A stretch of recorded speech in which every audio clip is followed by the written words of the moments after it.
world of true crime. From cold cases to serial killers, missing persons, and more. 100% he did this.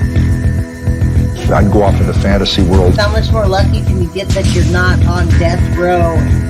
You want to know what we know? My name is Jay. This is Guilty of Crime.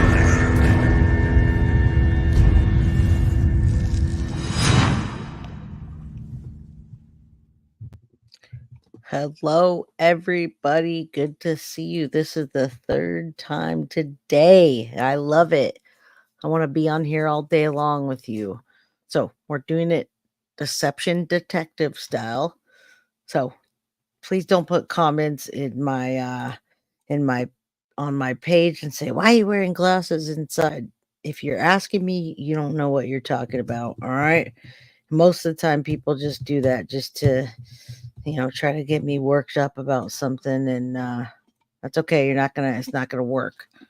I'm telling you why we're doing it deception detective style, and Coach Complete always reminds me of that. I love him. He's one of my favorite guys on this channel, aside from Davey, of course.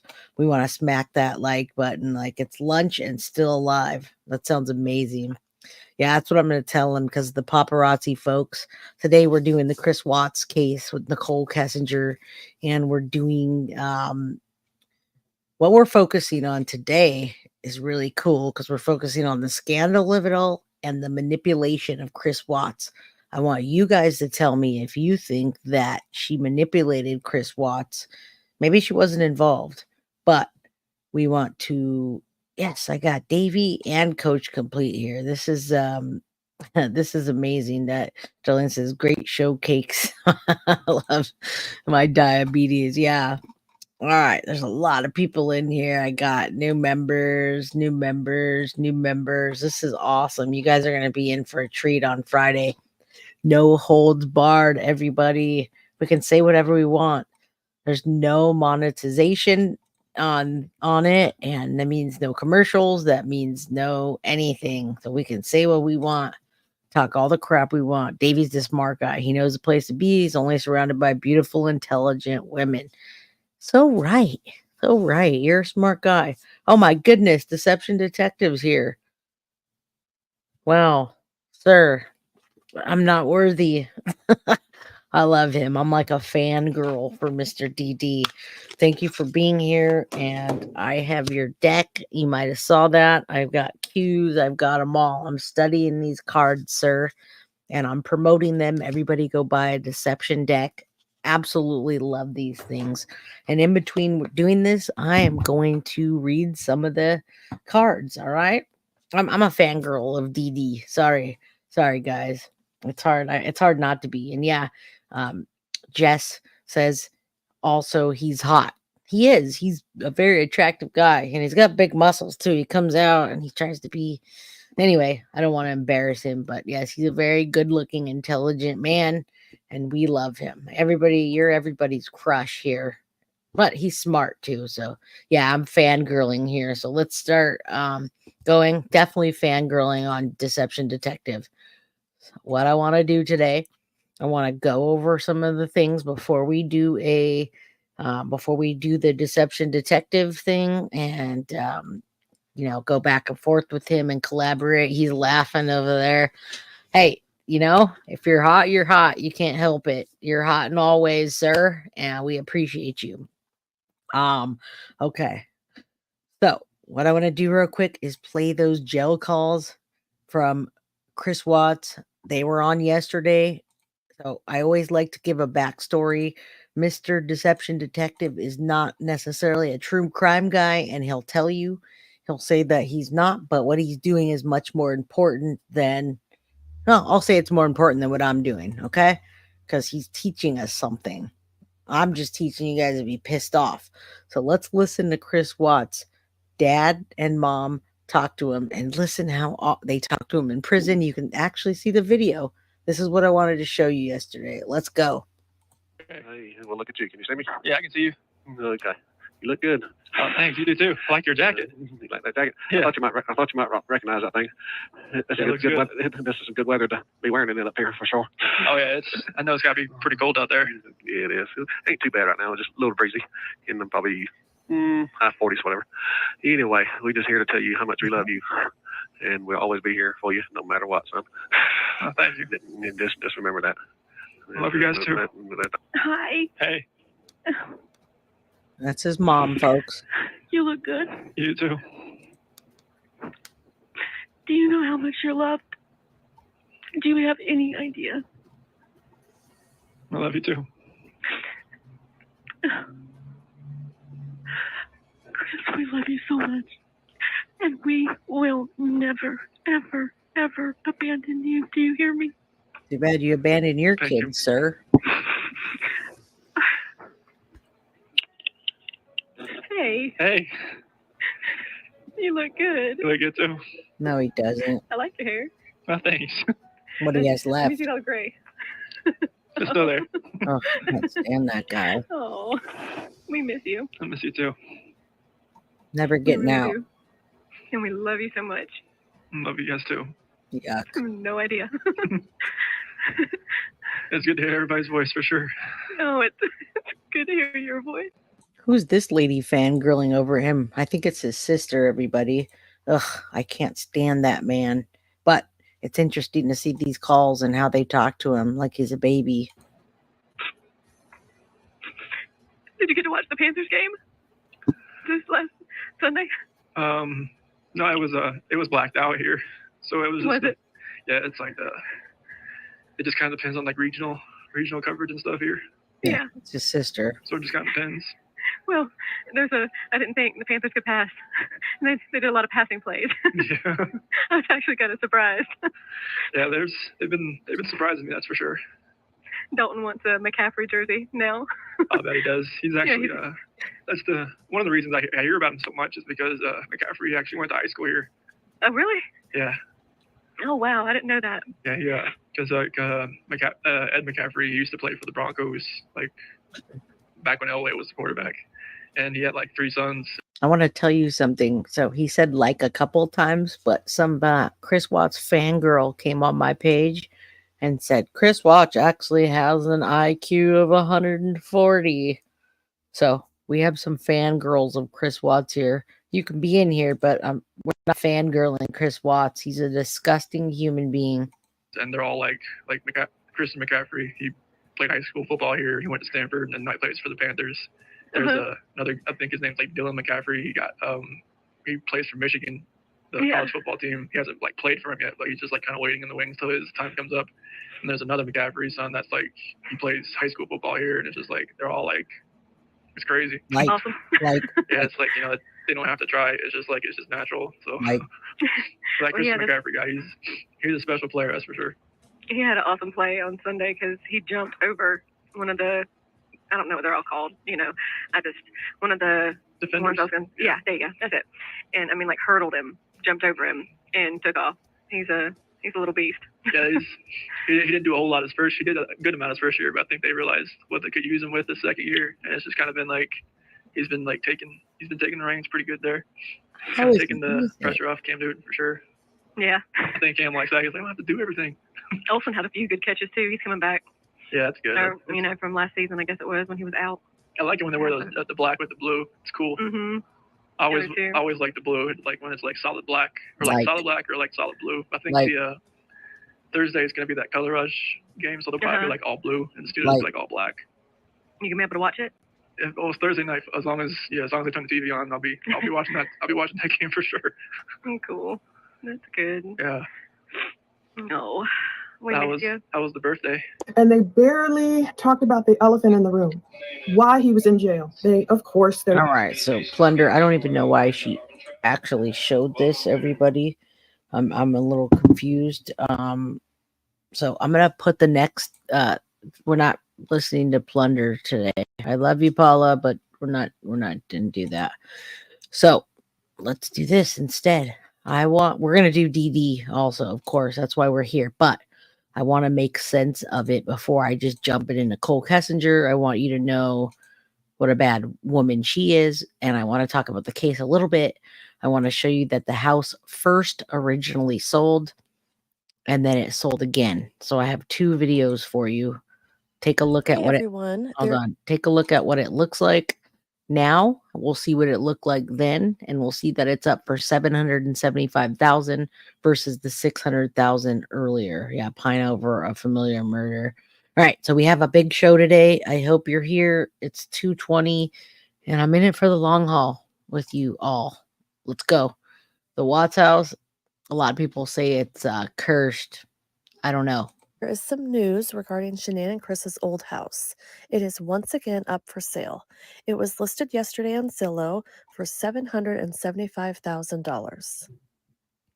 The current owners bought the house back in November of 2022 for $600,000. So they have only lived there for a year and 5 months.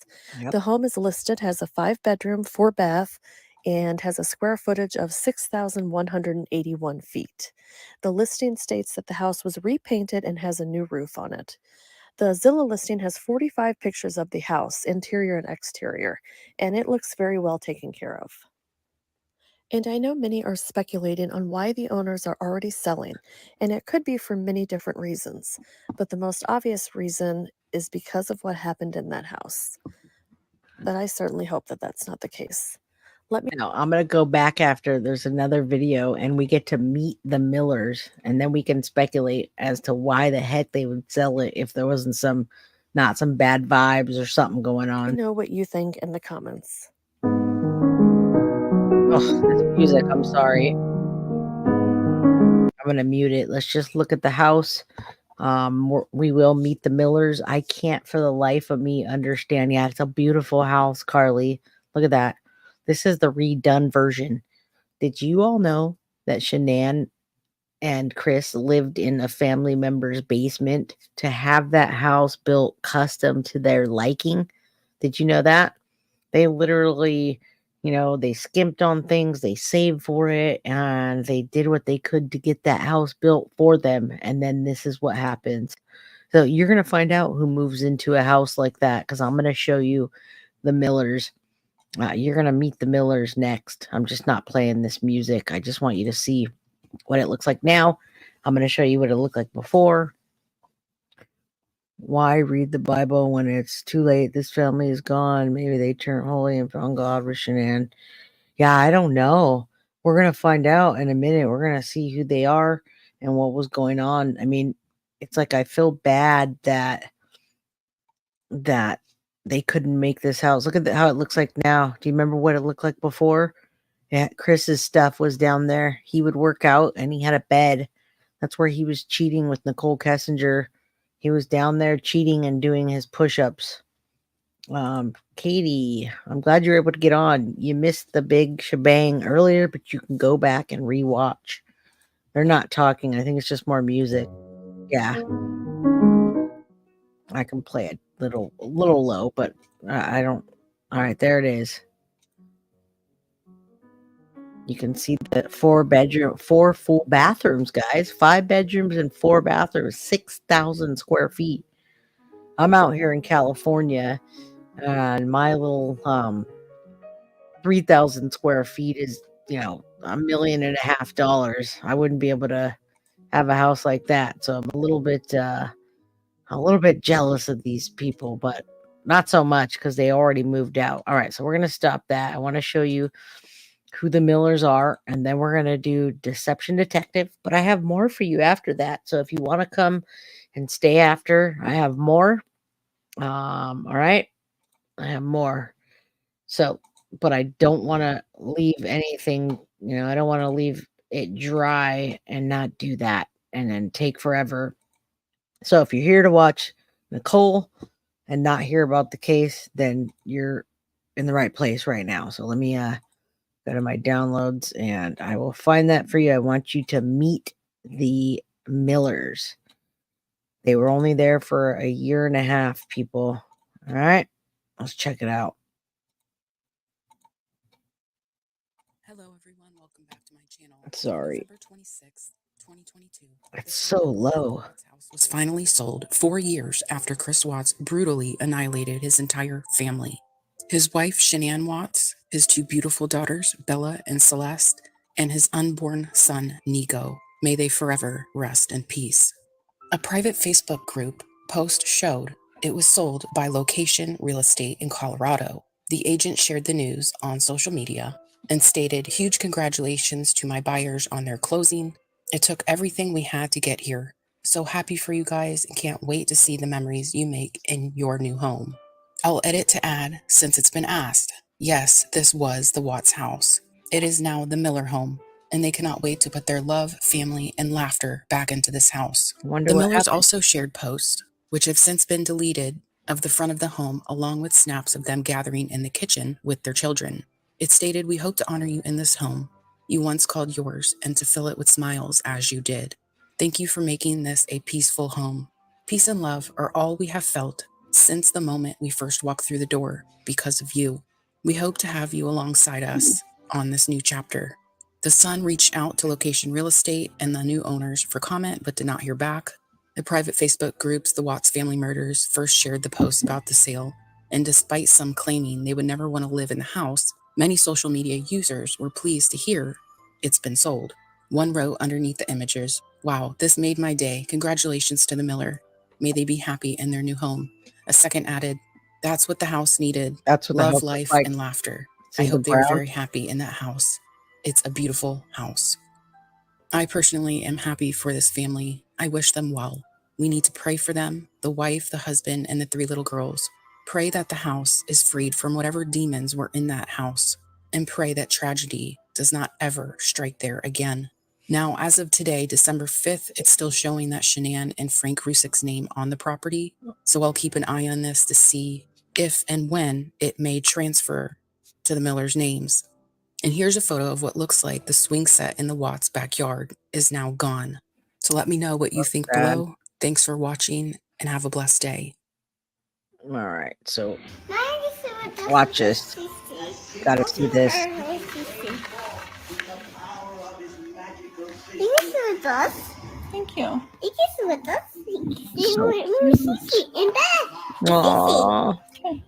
Breaks my heart, I'll guys. stay with her. No. Don't take her away. I'm not taking her away. Okay, sorry. Thank you.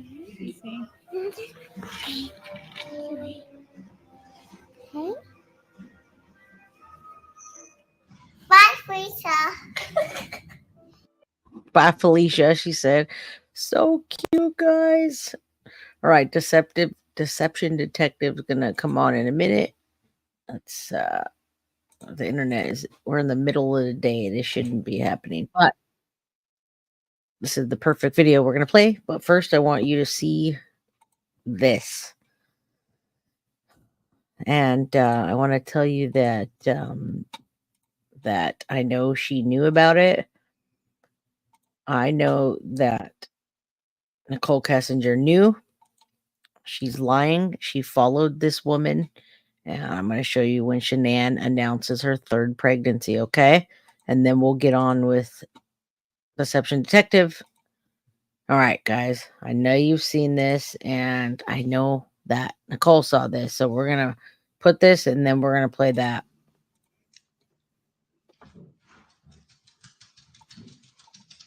Does he look happy? Watch. She certainly did. Absolutely. Breaks my heart, guys.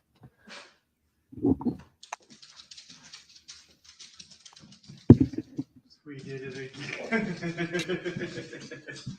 I like that shirt. Really? Really? That's awesome. Awesome. So pink means... That's just the test. I know. It just says the pink is going to be girls. I don't know. Just the test. That's awesome.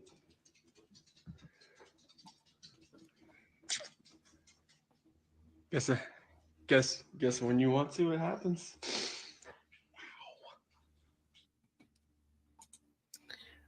All right, guys. Is he? I don't bash Shanann. A lot of people do. There's a whole channel dedicated. Let's watch this real quick so we can see her, and then we'll go to Nicole. We'll just watch it for a minute. A lot of people bash her, and they say that she did this and that. Now, she was a good mom, and she was working her ass off for the family. Here! Like, seriously. I gotta be quiet because the kids are in bed. They went to bed at 6:30. And I made Chris go down to the post office or the mailbox because it said it was delivered, and I had to open it. And sure enough, hold on, I'll bring you guys over. You gotta check this out. It's here. There's a whole channel dedicated to saying that she was controlling and she made him do stuff and he didn't want to be on camera. So we'll watch it for a second so we can see his wife that was beautiful versus Nikki. She's on next. Look at all that candy cane.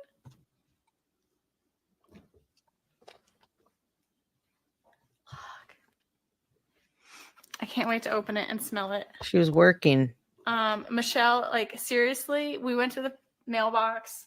I went at 1. It's been like they usually deliver between 2 and 4, and today it was 6 something when they delivered. So it is she was crazy.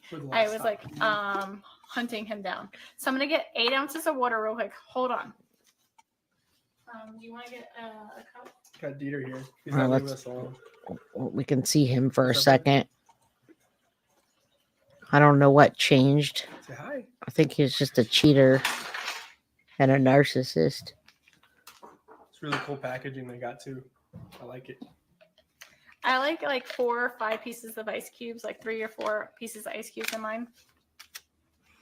Can't smell it, but look. She definitely pushed that product for her family. I'm so excited for you, Shannon. I'm going to shoot you a message when I get off here. I just put the kids down. Don't mind me, guys. I'm in my pajamas already because it's bedtime. It smells good. Yeah, he seemed fine. I don't know if he was cheating by then. Because I don't think I'm going to want to share this. Ready? Here it goes. All right, and then we'll look at, he was right there with her. That's how he lost all the weight, everybody. Oh, yeah. Tastes just like mint ice cream. Oh my goodness. This is absolutely amazing. It literally tastes, if you guys have ever had green mint ice cream, it tastes like green mint ice cream. Like, just like it. Watch, look at him. Delicious. He's being condescending. That is really, really good. I don't know why he's crying. All right, folks. I just wanted to show you him, her, and get an idea of what he left for this woman, and then going on to annihilate his entire family. So, without further ado, Mr. Deception Detective, we always speed this up because I like to talk a lot faster, and he's going to teach us how to expose a manipulator, and we're going to hear a lot of things that she lied about even more. There's 3 other parts of this we've knocked down. This is the second one. We're going to do all of them. Why not? It breaks up the week, and I get to spend time with you guys. You like to talk, I can tell a little bit. Yeah, a little bit. 400 when she was young. She'd crank out about 400 words a minute. Gusts up to 600. A little thinking, yeah. You're a talker. All right, a lot of you guys were asking why her dad was in the interview. That's a good question. Why the heck do they have her dad in the interview? All right. Of course, I have to talk too because I'm collaborating with DD. I have to say what I need to say. And now we're going to hear what he has to say. Let's go, DD. You hot man on all levels. So I'm letting you talk. Use the restroom. Let me show you where it's down. Can you So some water while you're out there with sure. them, please? Thank you. Another bottle? At least one. Let's move to Sunday. Well, let me reverse something. All right, just 2 quick notes here. If you are interviewing someone, especially someone who's cooperating like Nicole here, you should never shame them for talking. The entire point of getting Nicole there is to have her talk. And what does Kobach do? He makes little underhanded remarks about how much she talks. The last thing I would want to do is make her conscious about talking. Right? I don't want her to be self-conscious about it. I want her to speak freely. If anything, I'd say, how about you tell me more? Open up a little bit with me. Right? Let's just get crazy. Let's just talk. He's doing the exact opposite of what he should be doing. Did Nicole Kessinger get away with murder, or at least being an accessory? Or was she just another of Chris Watt's victims? I'm Deception Detective. I'm an attorney trained in statement analysis, and this channel exists to expose lies and manipulation. In today's video, we'll analyze Nicole Kessinger's interview with Agent Kobach to determine if she had guilty knowledge. Thank This is the you, fourth Dee Dee. video in my Nicole Kessinger series. Previously, we've seen her dodge questions about. So this is the fourth video in his series. This is the second video in mine. We have 3 more to go after this. I absolutely love all of these, and I've watched them over and over. So I'm going to do it with you. Again, it breaks up the week. I could either come on here and do this, or I could be watching TV by myself. I figure I'd do it with you. How she and Chris communicated, what she knew about Shanann's pregnancy, and what she and Chris discussed at the Lazy Dog mere days before the murders. I also highlighted the mistakes Agent Kobach made, which allowed her to get away with all that. So we'll pick up where we left off in part 3, which is a pivotal part of the interview. This is the second biggest mistake Kobach made in this interview. So if you haven't seen part 3 yet, listen closely to see if you can catch it. For everyone else, this is even crazier the second time around. Without further ado, let's listen. Saturday during your dinner, what kind of conversation did you guys have?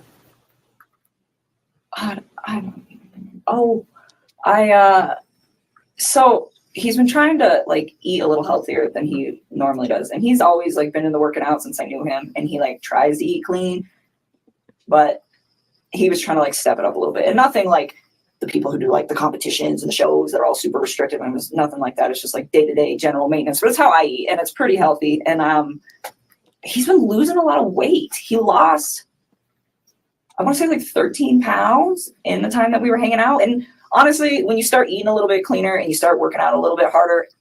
Now I have to tell you, she says the time that we were hanging out, she minimizes everything about the relationship until they start bringing up text messages, and then she goes a little bit further with what she says.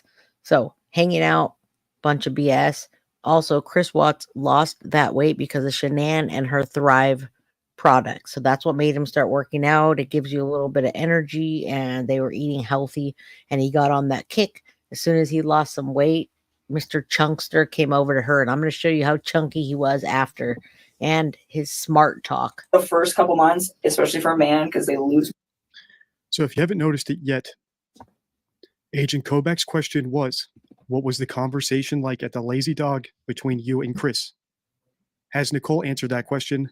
Not in the least. She's talking about how they're losing weight. And even now at this point, she's giving Kobach advice about how guys tend to lose weight and how it's tougher at the start. She hasn't said this is at all what they talked about. And even if it is what they spoke about, it was not the content of the entire 90 minutes of their sit-down dinner. No. The fact that Nicole is going on this tangent and can't even bring herself to say this is what we talked about should be a giant red flag to Kobach that he needs to let her finish responding and then bring her back on track. That's great. You talked about macronutrients and losing weight. I'm happy to hear it. What else did you talk about? Right. And I'm going to break into Deception Detective. We'll just call him DD. His favorite word is reticent. I have that reticent card. I also have the Q card that he has, and it brings to my attention that he says research has identified that specific linguistic cues that can signal deception, transcending cultural and demographical differences. Some cues suggest the speakers withholding information such as leakage, reticence, he loves that word, vagueness, or responding to a question with other questions. And if you notice, she's starting to talk about things that have nothing to do with anything.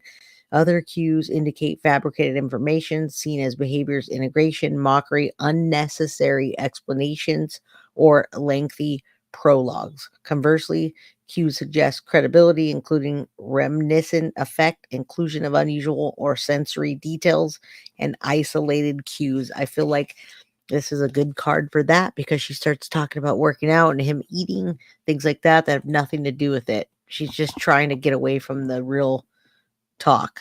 But he doesn't do that, so keep listening. Lose weight faster.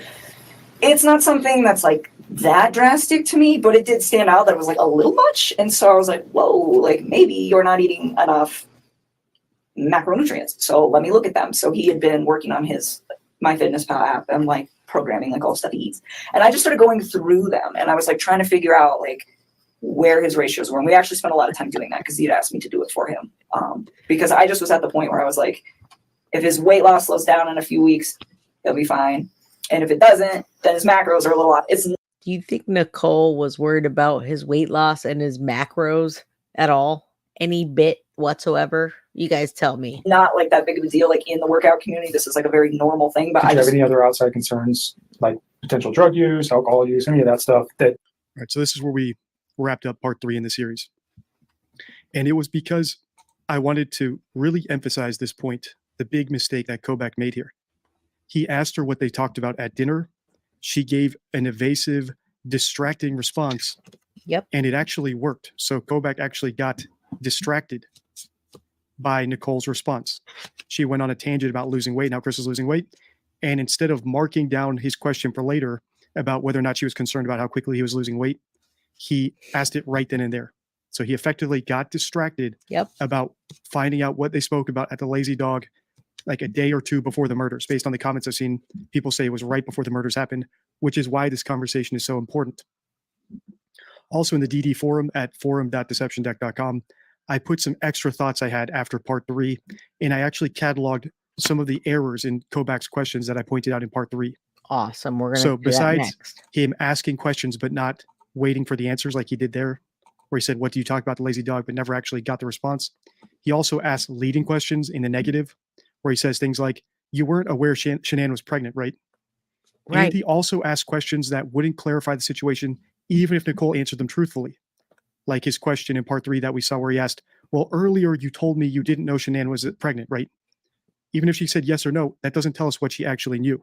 It only confirms whether or not she said something to him out in the hallway before the interview.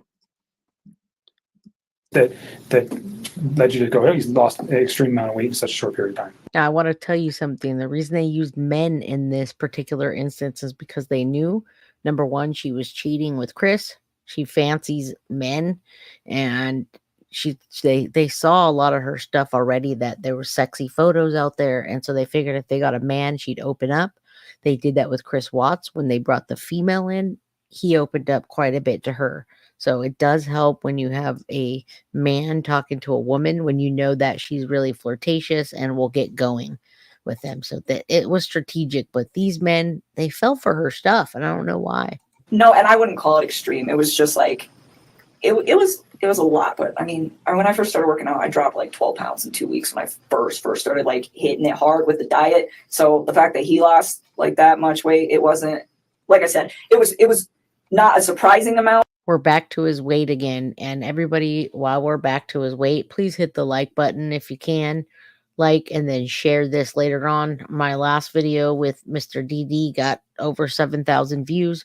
That's what we need to get you in the algorithm so you see your notifications. All right? It's important. Thank you. Oh, I just didn't want it to be like a sustained amount. But no, I didn't think anything weird of it, just because of like how knitted I am with the like workout community, and I know like this is possible. But it just, the thing that concerned me about it, I guess, and it wasn't even concerned, but the thing that like kind of red lighted me like, hey, this might be carrying on, is the fact that his macros were like pretty dialed in. Like I wrote them and he like didn't stay exactly on them, but his calorie intake was about where it needed to be. My experience anyways, for like what he was trying to achieve. And so I don't know, he didn't seem to have a problem with it. Remember, all this stemmed from trying to find out what they talked about at a secret rendezvous at a sports bar a day or two before Chris murdered his entire family. They're worried about Instead of finding out what they spoke about, we're being told about his macros, right, and his diet plan. And Kobach, unfortunately, seems to be totally distracted by this. So what you should do if you're in his situation, let's say you're interviewing an employee, or I know I have lots of psychologists. I also have lots of law enforcement who subscribe to my channel, who are members of the channel, who participate in the DD forum. What should you do? Well, you should notate that, right? So he has a big notebook in front of him. He should be using it. Absolutely. So you should note down, Nicole mentioned that Chris is losing a lot of weight. Drugs, ? Alcohol, ? Depression, ? And what you do is you follow up on that later. We are on the track right now of trying to find out what they talked about at the Lazy Dog. But Nicole has effectively distracted Kobach from that. And she's talking about macros, and I'm going to step in with your card about unusual details, folks. She's giving unusual details in an investigation where a family was just annihilated, okay? Now, her unusual details, we don't care about his macros. So it says when liars plan out a false story ahead of time, the process is known as scripting. Scripted stories tend to be overly logical and bland, lacking unusual or sensory details. For the liar, the strategy makes the story appear more believable and easier to recall. So I think maybe she thinks that, oh, if I talk about his macros, which we were talking about at dinner, they'll believe me. So therefore, if a narrative lacks unusual details or developments, it might indicate that it's scripted or that she's just lying, and now we know. So that was a good card, unusual details, folks. We're off on another topic. So Yep. while that topic might lead somewhere, it could also be a rabbit hole. You need to note it and come back to it later once you've exhausted everything they talked about at the Lazy Dog. I don't like her voice. This is like I said in part 3, a rookie interviewing faux pas. And in my comments of my previous videos, people have told me that Kobach is so bad at interviewing that maybe has some ulterior motive. And I'll give you my thoughts about that, as well as my thoughts about Nicole praising Shanann's mothering in part 3, and my thoughts about Dwayne Kessinger, Nicole's dad, being in the room. Yes, thank you. I have some counterintuitive thoughts about those things. So we'll go over those in a little bit. But right now, let's just see if Kobach ever follows up on what they talked about at the Lazy Dog besides macronutrients. Thank you, sir. He liked where he was at with all of that. So that was your main conversation Saturday. That was like a big chunk while we were there, is like us actually going through, because I was like going through each item, like, why are your ratios off? All right. So here Kobach has said, so that was the main topic of your conversation at Lazy Dog. Nicole never said that. And this is another mistake he constantly makes in this interview, is he feeds her words. He puts words into her mouth. If you were to rewind this video back to the beginning and listen to Nicole's answer, she never once said, this is what we discussed. He said, what was the conversation like? And then she goes into some general facts about Chris, that he was trying to lose weight and that he had a macro app. And at some point in time, she helped put in his macros into macro factors so he could lose weight. But she never actually said that was a topic of discussion at that dinner. She actually didn't say that, and she started talking about that. And again, unusual details. She was trying to detract from anything that they actually talked about. I feel like they talked about her saying, hey, Chris, what are you doing? Have you moved out yet? Did you find a place? When are you going to leave your wife? We can't go there if you don't. I think she was pressuring him. It's his fault, but he snapped. She implied it by going off on this tangent in response to that question, but she never actually said it. And that is how most manipulators and deceivers will trick you. They will respond to your question, but it's not an actual literal response, right? It's a tangent. The other mistake Kobach made was Nicole never said this was the majority of their conversation. So even if there's a kernel of truth in her reply that they were talking about macronutrients, it might have just been when they sat down and looked at the menu and she said, hey, the guacamole cup has a lot of fat. Maybe you should avoid that. Okay. What did you talk about for the rest of the dinner? She never said that it was even the topic of their conversation, nor did she say it was the majority. But listen to what Kobach says here. He completely... Now, let me just stop and answer your question, Desert Moon. They couldn't charge her with anything because they didn't find any text messages that show that she was planning out the family annihilation with Chris. So they charge her with nothing. And I'm not saying that she's guilty of anything. What I'm saying is that she might have guilty knowledge. She might have been the one that pressured Chris. That's still not a crime. There's a lot of freaking home wreckers out there. And it's not a crime if someone offs their family. But we just don't like her. Bottom line. Feeds words into her mouth. In conversation Saturday. What he was trying to achieve. And so, I don't know, he didn't seem to have a problem with it. He liked where he was at with all of that. So that was your main conversation Saturday. That was like a big chunk. That was your main conversation. He said that, not Nicole. The other thing to note here is, even if it was the main topic of conversation, by saying it was the main topic of conversation means they spoke about something else. And that's what I'm curious about. Leave your wife? For 4 videos now, I've been trying to determine what Nicole's involvement was in the murders, whether she helped Chris plan it, whether she participated in it, whether she helped him cover it up.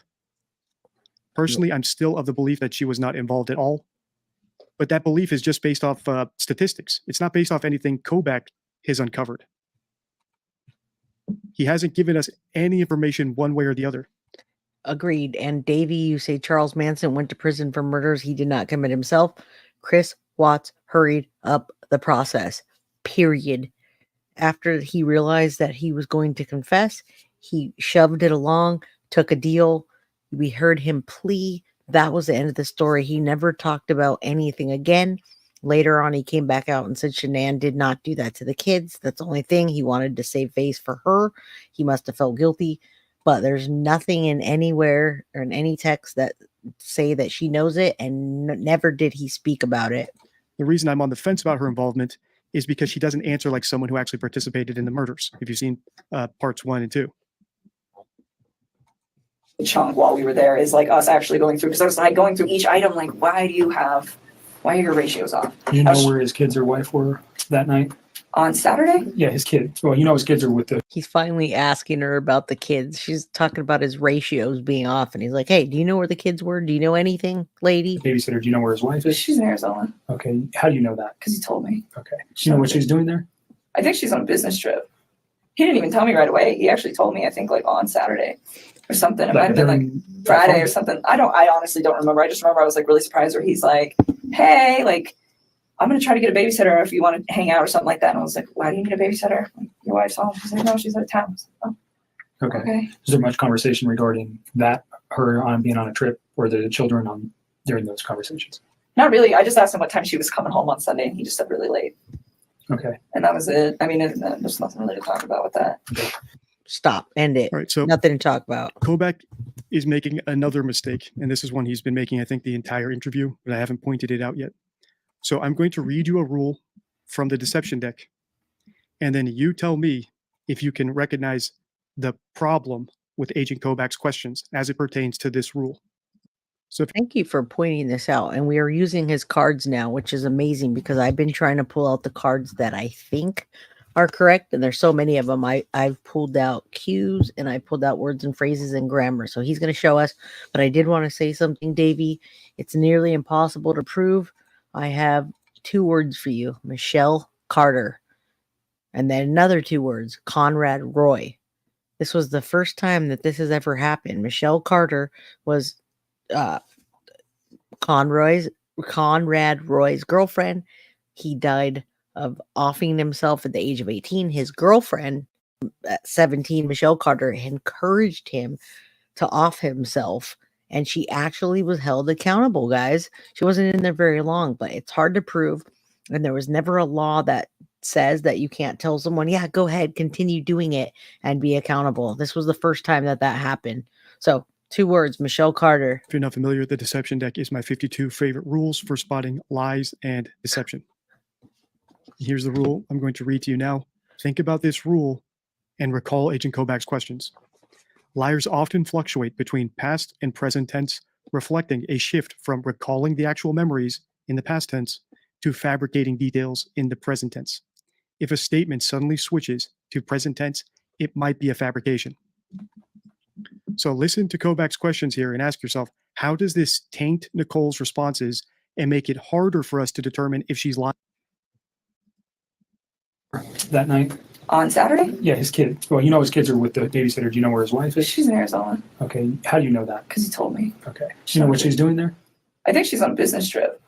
He didn't even tell me right away. He actually told me, I think, like on Saturday or something. It might have been like Friday or something. I honestly don't remember. I just remember I was like really surprised where he's like, hey, like, I'm going to try to get a babysitter if you want to hang out or something like that. And I was like, why do you need a babysitter? Like, your wife's home. She's like, no, she's out of town. Like, oh, okay. Is there much conversation regarding that, her on being on a trip, or the children on during those conversations? Is there much conversation? Do you know this? Do you know that? He's asking these questions in the present tense. So if Nicole answers in the present, it could just be that she's responding to him in the present tense because he's primed her to speak that way. In other words, it makes it harder for me to tell if she's fluctuating between her tenses because she's fabricating a detail, like you've seen me do on my Amber Heard videos. Or is she fluctuating between past and present tense because that's how he's posing the questions to her? I think she doesn't want any responsibility. At this point, she's in the clear about the family. They don't have anything really on her. Davey, I think you're talking about Michelle Carter, and the text messages were clearly for years, her telling her boyfriend, go ahead and do it, take your life, get back in the truck. He was in the truck with carbon monoxide, and she told him to get back in the truck, and then she told all of her friends about it. If that's what you're talking about, yes. With Nicole, nothing. In other words, lots of the things Agent Kobach does makes our ability to determine the veracity of Nicole's statements virtually impossible. Not really. I just asked him what time she was coming home on Sunday, and he just said really late. Okay. And that was it. I mean, there's nothing really to talk about with that. Okay. So your conversation's mainly health related. You guys return to your house, and then he goes home, and then you talk to him for a few hours on Sunday. Did I? Are you asking me, or are you I'm telling asking me? you. Oh, I was like, I don't even know. Sunday, honestly. So wait a minute. That was Saturday. We're talking about Saturday. We're not talking about Sunday right now. Okay, so you're still on Saturday. Yes. You guys have a phone conversation when he gets home? That was the day that he got the babysitter and I went out to dinner, not Sunday. Okay. Okay, sorry. I just want to make sure That's you okay. got your Yep. days right. So Saturday, yes, we went out. He had the babysitter. He went home. I'm sure we did. We always talk on the phone. And honestly, I mean, Mark asked me that the other day. He's like, how long are you on the phone? 15 minutes, 20 minutes? Like, you're going to have to look at the records. So even when it seemed like he might have a gotcha question, like, so you talked on the phone for 2 hours, right? Where he asks a loaded question in the affirmative, which we haven't seen him do. He quickly backtracks, right? So even when it seems like he's bluffing, she calls him out. Well, are you asking me or telling me that you need to go check that? She's controlling it completely. So overall, his technique is very poor. So I'll just address this here. In my previous video, there were a lot of comments also in the forum, in the live chat. I premiere every video, and I am in the live chat during the premiere. So if you haven't joined the live chat yet, please do come join us. It's open to members and non-members. And sometimes he's here. We love you, DD. I go to his premieres, I watch them, and I try to chat with him.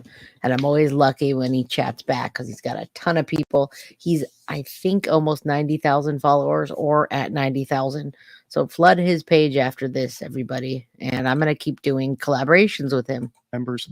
But lots of people were speculating that Agent Kobach is simply just resigned to the fact that they have Chris dead to rights. So my personal opinion was maybe they think that we need to preserve Nicole as a witness, so we shouldn't attack her or discredit her in case we need her to testify against Chris. But other people, had other speculations, like maybe he was wooed by Nicole because she's so charming, or that he's corrupt, or that the dad has some sort of pull over him. So here's my thoughts on that so far into this analysis, and I put this into the forum 2 days ago. All right, so Agent Kobach's interview approach was so weak that some commenters speculated what his true intentions were. In cases where bad intentions aren't obvious, I lean on Hanlon's razor. And this is a good rule of thumb, right? Hanlon's razor is never attribute to malice that which is adequately explained by stupidity. So if someone could just be stupid, it's better to side, to lean that way than to lean on them doing it deliberately because they're malicious or they're evil or they're corrupt. Kind of like Chris Watts. He was all of the above. But when people tell me his IQ was 140, his communication skills were 1. We'll listen to it after this. Throughout my Nicole Kessinger series, it's clear that Kobach might just lack proper interrogation skills. And then I went over the errors he made. All right, and I'll just address this here as well before we move on. I saw lots of comments, people saying, was Dwayne Kessinger, Nicole's dad, running the show? I thought about that. I never thought that he was. But I think that the people who think he is running the show likely just have the causality reversed. So here's what I said. It seems many agree that Agent Kobach didn't impress Nicole hard enough, and some have suggested it might be because Nicole's dad, Dwayne Kessinger, was present. Though Dwayne did interrupt occasionally, I believe it's actually the other way around. Kobach wasn't lenient because Dwayne was there. Rather, Dwayne was there because Kobach was lenient. In other words, Kobach is likely a pushover, and that's why Dwayne is there. If Kobach wasn't a pushover, Dwayne probably wouldn't be there in the first place. He would have found some way to dissuade Dwayne from sitting in on the interview. That's my thoughts so far. Let me know in the comments if you agree. And obviously my thoughts are able to develop as we continue analyzing. Nothing said in... Yeah, I think the dad was there supporting her, making sure she didn't say the right things. But I think they messed up in the fact that she closed off with her dad there. She wasn't going to talk about the app that they had, sharing sexy pictures. She wasn't going to talk about a lot of things. And she wasn't certainly going to talk about being a mistress with her dad there. So she kind of tried to keep the conversation down. I do want to say, I want to say that the I want to say card pertains to it, because she says that quite a bit. She wants to say a lot of things that don't pertain. And the phrase "I want to say" simply expresses a desire to state something, and she had a lot to state that didn't pertain. It expresses it. Liars sometimes use it to preface lies as it's technically true. So they try to, I want to say, and you listen to them and believe them. Stone. To be honest with you, like so much. You like to talk, I can tell a little bit. Yeah, a little bit. 400 when she was young. She'd crank out about 400 words a minute. She also just said, "I want to be honest with you," and now her dad's talking her up, and she's acting like she's embarrassed. Gusts up to 600. A little thinking, man. You're a talker, so I'm letting you talk. Use the restroom. Let me show you where it's at. Can you So get some water while you're out there with them, please? Thank you. Another bottle. Yeah, at least one. Let's move to Sunday. She acts like she's at a restaurant or she's somewhere like, not formal, just informal place where she's chilling. "Can you get me something to drink when you come back?" Yeah, she's running the show, people. Well, let me reverse something. All right, just 2 quick notes here. If you are interviewing someone, especially someone who's cooperating like Nicole here, you should never shame them for talking. The entire point of getting Nicole there is to have her talk. And what does Kobach do? He makes little underhanded remarks about how much she talks. The last thing I would want to do is make her conscious about talking. Right? I don't want her to be self-conscious about it. I want her to speak freely.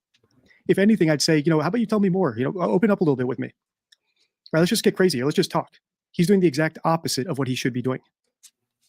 The whole time. Also, I'll just quickly note this. In part 1, when they brought up the phone records, Nicole started doing something that manipulators often do, which is playing the victim and trying to build some sympathy and distract. And she said, "Well, I'm really hungry," right? Right before the phone stuff came up, which indicated to me that she was sensitive about the phone records. And if you haven't seen my analysis of that, the video is titled "How to Interrogate a Suspect." We're going to watch that. And she said things along the lines of, "I'm really hungry. I just woke up. I've got a headache," even though this was an hour into the interview. And she only started doing that right when the phone was mentioned. And I think what they did was they went out and they got her this bag of chips. It's been about half an hour. She hasn't touched that bag of chips. Good now, maybe call. she forgot she was hungry. Maybe she lost her appetite. Or this could just be a little bit more confirmation that what she was doing there when she was talking about being hungry and having a headache was, as I suspected, a manipulation tactic. A little way to build some sympathy or to delay the interview. I think she also wanted to get out of there as fast as she can. She kept saying things like to stop the interview. She used the word honestly in this, and we know honestly when people say that, most of the time it's not true, not always. Liars often use perception qualifiers, which may reflect honestly, frankly, truthfully. This is a great card, Dee Dee. All of it's great, and I'm learning it with you, but you're just pulling all the stops here. So she could think about how she was going to address the topic of searching her phone. So I'll just point that out here, since the last time they all left the room was to get chips. Those chips are still there, untouched. Your conversation with the children, or about the children, was there ever talk about medical concerns with either of the children? Well, I know Cece is allergic to not peanuts, like pine nuts. Pine nuts. So she has a nut allergy. Yes. Did they take meds? Yeah, I know that she had like an EpiPen, but as far as I know, she didn't have any meds, but I never asked. Like, I was just told like she has a pretty severe allergy. And Enough to carry an EpiPen, that's pretty severe. yeah, while we're on this, so when he was in North Carolina,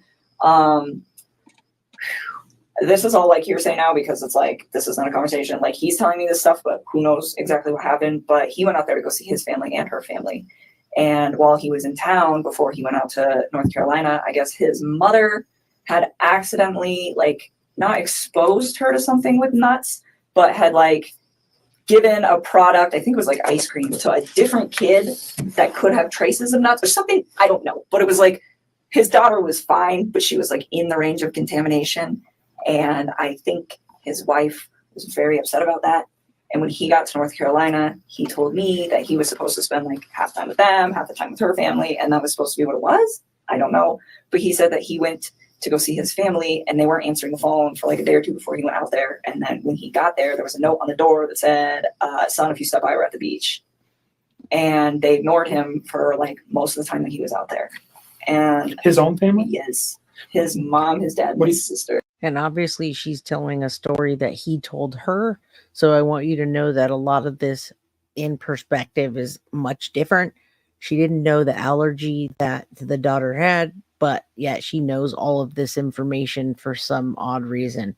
I'm always going to push the narrative that she gave him an ultimatum and it pushed him over the edge, but it was already there. That day he said he was going to do it. He planned on doing it and he followed through with taking Shanann's life. I don't know about the kids, if he had thought about that, but he just wiped out the whole family. What's the significance? Do you know why? Yeah, he said, and again, I don't know what is true with this man anymore and what's not, but he told me that, like, leading up to it, I was like, well, why are your folks like ignoring you? And I was like really concerned about this. Like every single day he would talk to me when he was out there, and I was like, you talked to your family today? You talked to your family today? I'm just going to note here how she referred to Chris as this man. Remember, as I pointed out in part 3, this indicates closeness, that indicates distance. So even here, where she knows that he killed his whole family, or I think she knows at least that he killed Shanann. Actually, I think she knows at this point he killed his entire family.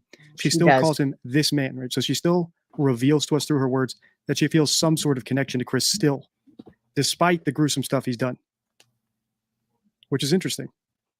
Does it mean that she is happy he did it, or she helped him plan it, or she still feels close to him because she knew it was coming and she expected it? At this point, I don't think so, but it is possible. Like I said in part 1, because she deleted all of her text messages with him, and because we've seen signs that she's deceptive about how they communicated, about what she knew about Shanann, about what they talked about the lazy dog, she has forfeited her right to the benefit of the doubt with me, at least. And it's also hard to tell that she knows the family got wiped out because of the way she's talking. If I was in an interview, let's say I did do that, let's say I cheated on someone and that happened, I wouldn't be talking about this stuff and I wouldn't be talking so jovial. And then, yeah, I could understand her saying this man. She is all about how she looks. She cares about what people think about her. She also looked up Amber Fry to see how much money she makes, to see what happened with her. She wants to make sure she's okay. It's not about any of them. And I can't believe she's even talking like this. Did you talk to your dad? What happened? Did you talk to him? No, I didn't. Or yeah, I talked to my mom. Well, what'd she say? Are you going to hang out with him? Like, I wanted him to see his people because it's important. Family is an important thing. You know, it just needs to function properly. And sure. And so I was like, well, and he was like, well, they're ignoring me. And I was like, what do you think happened? And he's like, I'm not really sure, but I think something was said between my wife and them during that incident. And he's like, because every time, that happened before he got there. Yes. And he's like, because every time that I try to, I talk about possibly going over there to see if they're home, she gets upset about it. And I was like, okay. And he told me that his mom and his wife did not get along at all. He said that his mom didn't even show up to his wedding because she's like really did not care for Shanann. So again, I don't know. All right. So this is another point that was raised in part 3. And I think it's insightful into Nicole's thinking, into how she manipulates people, into how she strategizes and plants the seeds she needs to plant in order to manipulate people and get them to do things. In my last video, in part 3 of this series, How to Fool the Police, Nicole made a comment along the lines of, I've never bashed Shanann as a mom. And lots of commenters as a wife and people in the live chat said, you know, she's lying. She definitely bashed Shanann as a mother. And they pointed to all the other places where Nicole has bashed Shanann. And we even see here, she's bashing Shanann again, right? So Chris's mom didn't like her. She didn't go to the wedding because Shanann's such an unlikable person. Good call, DD. I know she bashed her as a wife for sure, because you can hear all the things that she's saying. And I hate to say this, but like I told you earlier, there's a whole group on YouTube. If you look up Shanann Watts, I can't for the life of me understand why they're bashing her now that she's not alive. But there's people saying that it was her fault that happened and she was so mean to Chris. And I can't believe that even exists. However, I personally have a counterintuitive thought about that. And here's my thought I posted in the DD forum. Many commenters were skeptical when Nicole claimed she had never bashed Shanann's parenting.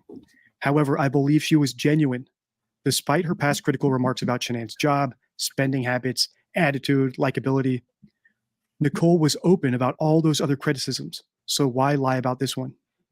Nicole was not interested in being a stepmother, so maintaining a positive view of Shanann as a mother makes sense. It would ensure that Chris felt comfortable leaving his daughters with Shanann, especially when they began living together. In other words, Nicole probably planned which aspects of Shanann she was going to criticize and which she was going to try to build up in Chris's head in order to make her future plans as close to ideal for her as possible. She didn't want to bash Shanann as a mother because she wanted Shanann to continue mothering the children. That way she and Chris could go live on their own without her having to be a stepmother to the children. In other words, it looks like she is a very good forward-thinking manipulator. Now, is she manipulative enough to plan a murder or to coerce No, I don't think she planned the family annihilation at all, everybody. I don't, but I think that she definitely planted those seeds and just said, if your family was just gone, it would be easier. I don't know that she meant it the way Chris took it because he's a narcissist and he snapped, but she definitely gave him an ultimatum somewhere. Man into murdering his entire family and to be with her, that's yet to be determined. But this is a good insight into how forward-thinking she is. She was able to turn him against Shanann, or at least play up the things he didn't like about Shanann, while still deliberately not bashing certain aspects of her that favor what she wants in the end. So I hope that makes sense.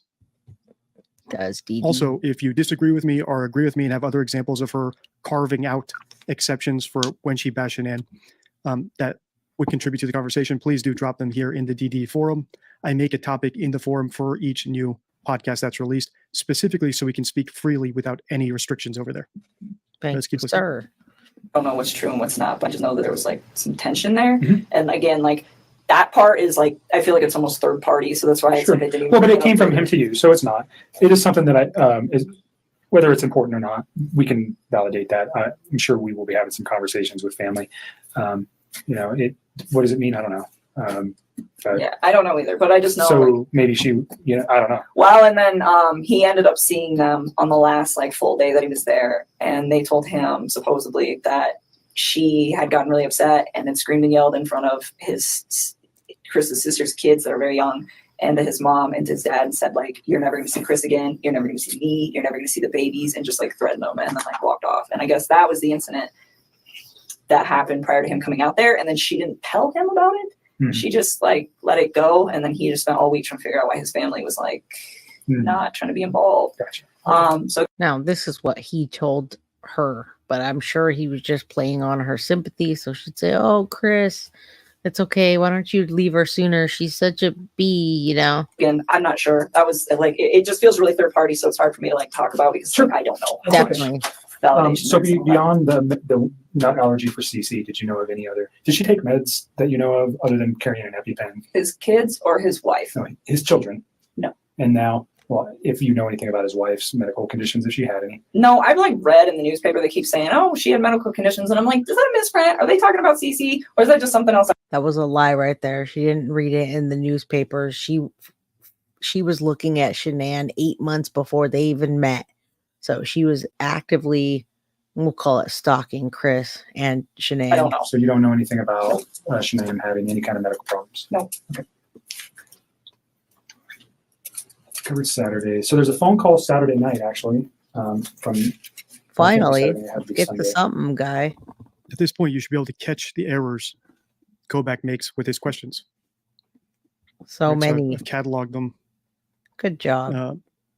I've pointed them out individually. You should be able to pick up on them now, right? So the whole point of these videos is to help expose lies and manipulation, but also fortify my audience, you guys, to be able to catch it yourselves. We and are. to avoid mistakes in attaining the truth yourselves, which is why these interview technique videos are also so useful.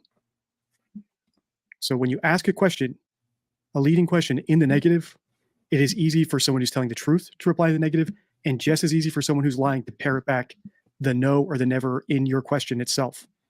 In other words, it makes it hard when you review the responses to determine if someone was telling the truth or if they were lying. Especially when you're doing a leading question the way they are, the whole time they're leading her to what they think they know. And so she's answering it the way they want her to answer it. And most of everything she said so far is a lie that doesn't really matter. It's something that doesn't really matter if she said it or not, but she still just lies. And in fact, I have a card in the deck all about interviewing non-cooperative subjects with 4 techniques to make it harder for a liar to lie to you. So if you want me to read that card out, please let me know, and I'll read it in the next part of this series. Just comment uncooperative subjects below. I can read that. I wrote that down quickly. Sunday night. Is there anything else you think? Let me just back up from that Saturday where you guys had a meal at the Lazy Dog to prior for the 6 weeks that you guys were serious. And although your dad's here, and I think you're probably pretty comfortable, your relationship with Chris was, can you describe your relationship? I mean, when he was with me, I considered it. So this is reason enough not to have the dad in the room, and could even be explained to the father. You know, hey, Dwayne, I know you have every right to be in the room, and Nicole's cooperating with us. However, because of the nature of her relationship with Chris, right, Nicole might feel uncomfortable discussing the intimate details of her relationship with Chris in front of you because you're her dad. So if you don't mind, could you, just please wait outside the room while we conduct the first part of this interview, and then we can call you in once we're past that. Sounds reasonable enough. Maybe Dwayne would accept it, maybe not. I don't know the history of what happened outside of this video. So like I've said before, if they were already acting very skittish and showed signs that they were ready to lawyer up, then I understand the fact that Kobach wouldn't push too hard against anything, because if he pushes them a little bit too hard, they might just scatter and lawyer up, and then he loses the ability to interview them easily, to have them cooperating with him. Now, they didn't look at her as a suspect at all. Once they saw her phone and they didn't see any messages that were planning anything, I think it was just fair game for them to talk to her, get out as much as they can. She does keep looking at the camera here. She's definitely feels like she's controlling the situation, which I feel like she is. I have the uncooperative subjects that deception detective is talking about. We are going to watch his other video next time, but what he says about that is the more emotional they feel, the less command they have of the language. So that's an uncooperative subject. When dealing with somebody that's an uncooperative subject, a key tactic is to increase their cognitive load. The stress of lying combined with the increased mental demand can significantly disrupt a liar's thought process. Effective techniques include surprise, asking an unexpected question that someone's fabricating a story unlikely to have anticipated, detail, probing for intricate details that are often omitted when in fabricated narrative, and reversal, requesting the subject to recount their story in reverse chronological order, speed, demanding quick responses, and imposing penalties for hesitation. These methods can effectively unbalance a deceitful individual, revealing potential inconsistencies in their account. Now go out and get his deck, everybody. Deception Detective. Go to his page, go to his forum, and buy his deck. You will not be disappointed. However, he does have them cooperating, and so far he hasn't seemed to capitalize on that at all. The questions he asks do nothing to tell us what Nicole actually knew. Even with something as simple as, did you know Shanann was pregnant last week or before this happened? Did you know Shanann was pregnant? He couldn't even ask her a question like that, right? The way he asked it was, earlier you told me you didn't know Shanann was pregnant, right? She can say yes, she can say no to that. All it confirms to us is that she said something to him out in the hallway earlier. She could have been lying, she could have been telling the truth. Then the other questions he asked were, did Chris ever tell you Shanann was pregnant? She says no. Or did Chris ever indicate Shanann was pregnant? And she said no. I believe it. Of course, it's very likely Chris would not have told his mistress that his wife was pregnant. But what he failed to ask was, did you know Shanann was pregnant? Through research of your own, through browsing Facebook, through seeing something at his house when you visited. I've seen some comments where people said that there was a sonogram taped up to the fridge in the kitchen that she probably saw. So while he has them cooperating, he does not seem to be capitalizing on it at all. Now, I do want to say there's a cooperative subjects card in here, and Dee Dee nails it. This can go for any interview, any person. It says that liars often set their own traps, and when they're being cooperative, it's because they think they're in control. They're eliciting statements, maintaining engagement with a cooperative subject. It's crucial for them to do that. Liars tend to be more open when they believe they're controlling the conversation to subtly guide the dialogue. Specificity, they use so in a detailed response. They apply and they utilize meaning to gain clarity on the context, and they employ now to delve into their actions, thoughts, and techniques. Practicing the techniques can help uncover investigative leads and identify critical inconsistencies. That I agree. They're not learning a whole bunch here, but I think they're trying to rule her out and get any information that they can in these interviews. It to be fairly healthy was open communication, and it was what I thought was honest, and it was very calm. It was respectful. We got along really well. He gave me my space when I needed it. I gave him his. And anytime like he wanted to take care of it, like anytime that his kids could be in like his life for hours or days or whatever, whenever they were home, I made sure that I wasn't a presence in his life so that he could be the best dad that he needed to be. All right, so this is a theme we see time and time again. Ever since the first time I saw it, I've got all my chips on that I've got this correct. What she would do is force Chris into an ultimatum. You're either with your kids or you're with me. Every time she mentions the kids, sometimes she butters it up and says, well, I told him, like she did here, when he's with his children, I'm not going to be there so that he can be a great father and give them all the attention they deserve. But sometimes she lets it leak, like we saw in part 3, the tone she actually used when she gave Chris these ultimatums, where she said things like, well, nope, we're not hanging out because you're with your kids. So go hang out with your kids.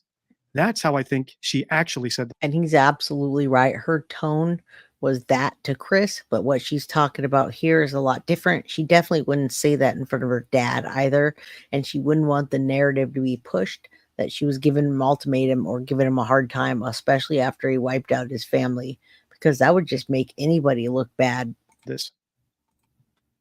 And it's a common tactic of manipulators. They can recite to you exactly what they said to someone. Yep.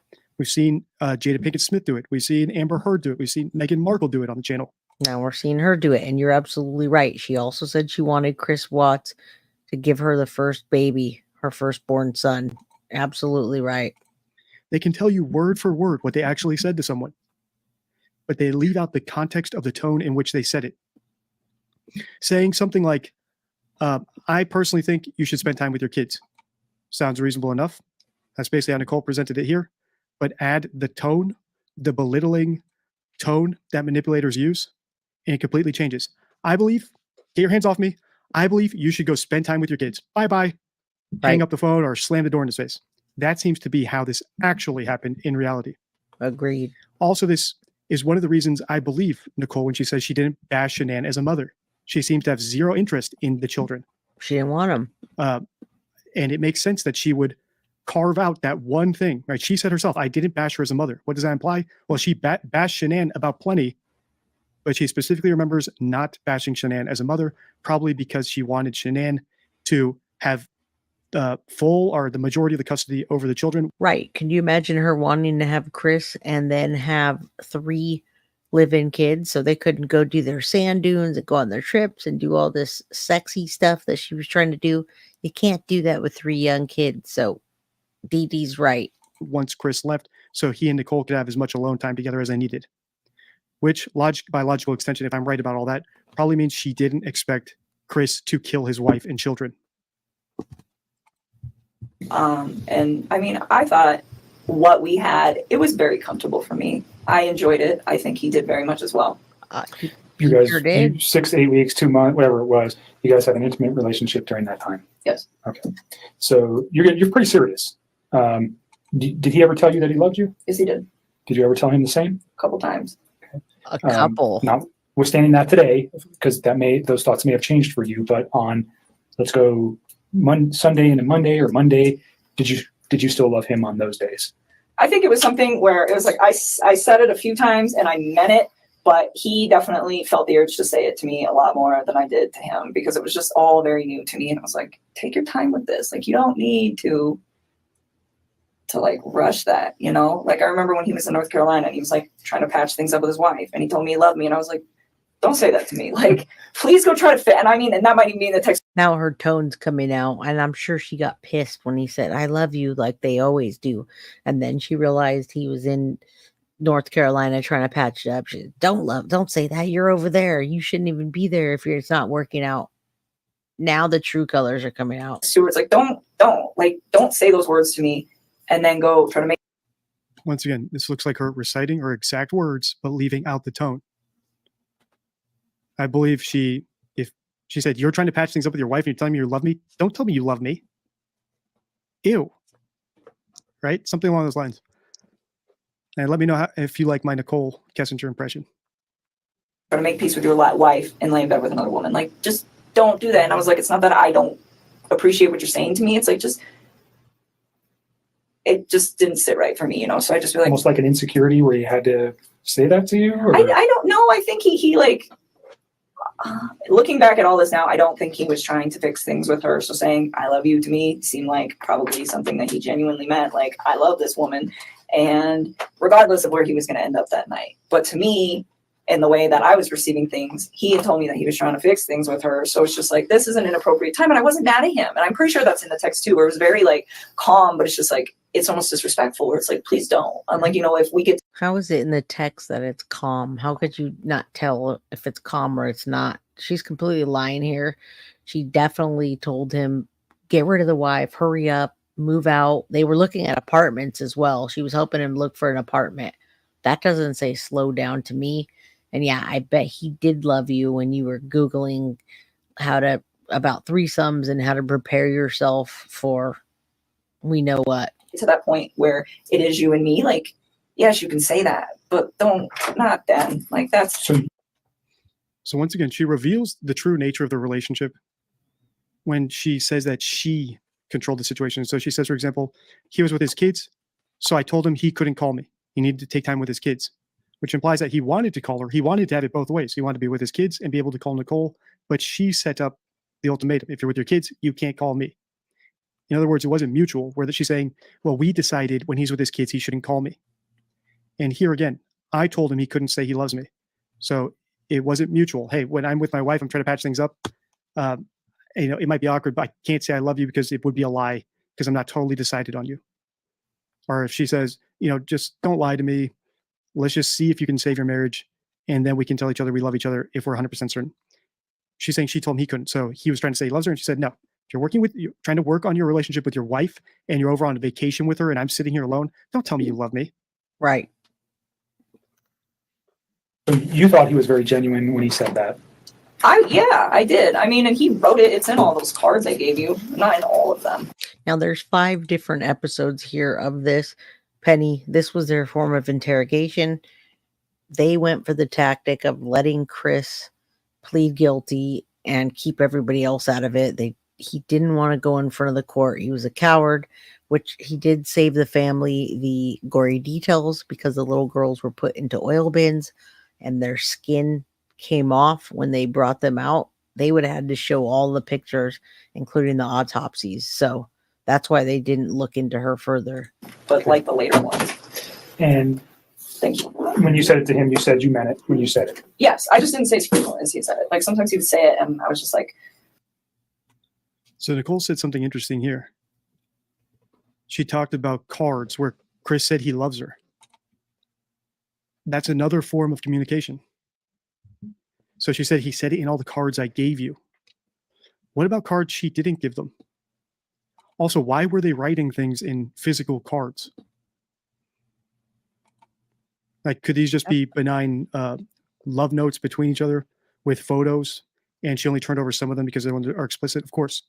But could it be that they really were saying some very nasty things about his family, his wife, his children, joking maybe about doing things to them, about getting rid of them? And they were paranoid enough not to put it into a phone.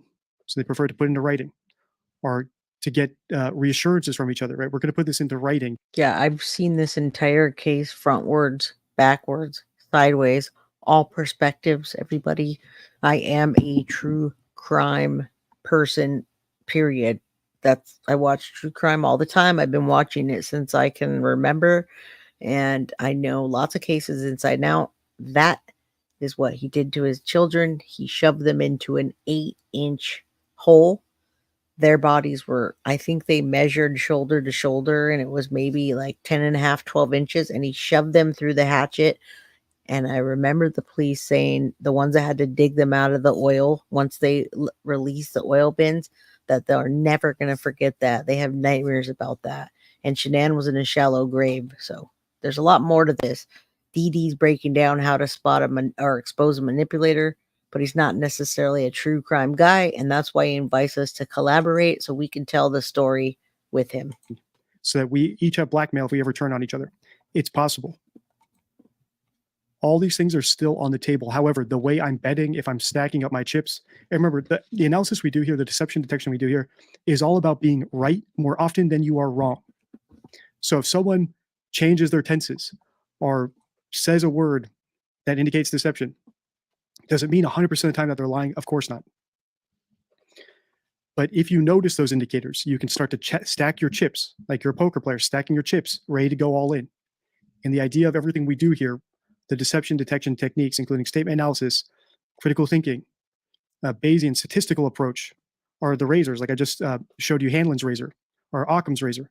We use them all so that when we do go all in on something, we're right more often than we are wrong.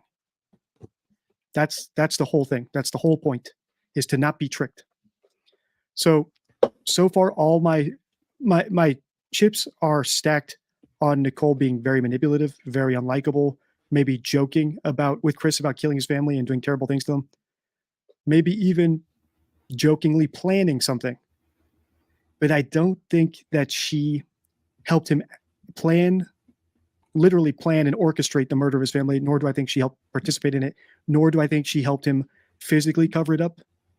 But the fact that she deleted all of her messages with him might suggest that she could be an accessory after the fact. Agreed. And also, I was going to say that, yeah, she wasn't involved in it, but it's always mysterious to hear about that 6:15 a.m. ping from her phone around the Watts house. It's just so creepy to me that she pinged there and then they never said anything about it again. And those messages are gone, right? As far as I know, no one's ever seen those text messages, nor has her phone ever been searched, as far as I'm aware, for any other apps they might have used to communicate, which I think she's done a lot of work, especially in part 1 of my series, How to Interrogate a Subject. She's done a lot of linguistic work to get the detectives not to search for other forms of communication. Yes, she is. If they were to reopen up an investigation into her tomorrow, I would say the first thing they should do is search for any apps she deleted off that phone within the 2 days before she came in for this interview. I'd be curious if she deleted something like Telegram or Signal or Skype or Instagram or LinkedIn or any other tool they could have used to communicate. For me, it was still like very, very new. So I kind of like took time only. I was just like, this is a really important moment. So you got, I mean, in the short period of time that you guys were together, he became very attached to you. Yes. Very, I very mean, he's attached. sending cards, flowers. He's telling you he loves you. He sends you flowers. Does he buy you any other gifts? Nope, I wouldn't have wanted them anyways. Flowers is enough. I don't need expensive stuff. But he becomes very attached. Yes. You guys are talking multiple times a day, at least. You're seeing each. And it's just him being attached to her, not vice versa. Even though we saw all the little stupid love notes and text messages that she sent each other on a regular basis. Yep. So it's a very, and his wife is not around, nor are his children. So there's a lot of time for you guys to build your relationship in this first four weeks or so. Is that fair? Yeah, and even when she was back, I mean, it was still like we were still spending time together. He was still spending time with his children, and I had my own life. Like, I mean, there was 1 week where I just like went out of town with my friends for my birthday. I wasn't even around the whole like last few days of June up until the 3rd of July. I was like gone, and then there was another like last weekend I had a friend impromptu come in town from out of state, and I hosted her for a few days, and it's like I still did my own thing all the time. Like whether he was there or not, like if my friends were like, hey, we want to make plans, I would tell them like, we're not hanging out today because I want to go see my mom or my dad. Did your friends know about him? Nope. Why? Because it's like he's with 2 women right now. They don't need to know about So if you had a boyfriend 4 to 8 weeks on a regular, I don't know if you were married prior or if you had a boyfriend before, but if you had a steady boyfriend, you would have let people know. I think you told me before we got started that you just told your dad about Chris. No, I wouldn't recently? have told them. I wouldn't have told Okay. people. It's too early. I mean, people. So you don't tell your friends, hey, I got No, a new because boyfriend. people come and go. I mean, Okay. dating scene these days is like, it sucks. I mean, so no, I wouldn't. I mean, it would have to be something. Even with Sean, I think I was with Sean for probably like 6 or 7 months before I brought him home to my family. I mean, I really, same with, that was the guy I was in a previous relationship with. But I mean, This one, you were a little bit more, you said he's with 2 women.